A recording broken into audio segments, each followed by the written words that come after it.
Honestly, I'm in love with my outfit today. ನಾನು ಅನ್ಕೊಂಡೆ ಇದು ಈ ಸ್ಟಾರ್ಟಿಂಗ್ ಹಾಕು. ಸೊ ಫಸ್ಟ್ ಅದ್ರ ಮೇಲೆ ಇದು ಹಾಕ್ತೀರಾ? ಬೇಡ ಬ್ರದಲ್ಲಿ ಓಯ್ ಅಂತ ಬರ್ತಿದೆ. OYO So we both are twinning together. Yeah personal ಆಗಿ ಇಷ್ಟ ಆಯ್ತು. ನನಗೂ ಪರ್ಸನಲ್ ಆಗಿ ಇಷ್ಟ ಆಯಿತು. ಸೊ ನಿಮ್ಗೆ ಈ ಕಡೆ ಕಂಫರ್ಟಬಲ್ ಇರುತ್ತೆ. ಇಲ್ಲ ಮೊದಲು ಮಾಡ್ಕೊಳ್ತಾರೆ. ನನಗೂ ಇಷ್ಟ ಆಯಿತು. ಆ್ಯಕ್ಚುಲಿ ಎಂಗೇಜ್ಮೆಂಟ್ಗೂ ಬೇಕಿತ್ತು ನನಗೆ, ಸಿಗಲಿಲ್ಲ ನಿಮ್ಮ ಹತ್ರ ಹಾಕ್ಕೊಳ್ಳೋಕ್ಕೆ. But now I am happy I got you.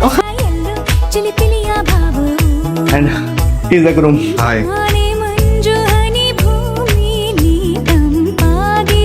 ಎರಡು ಹೊಡೆದಿದ್ದೀರಾ?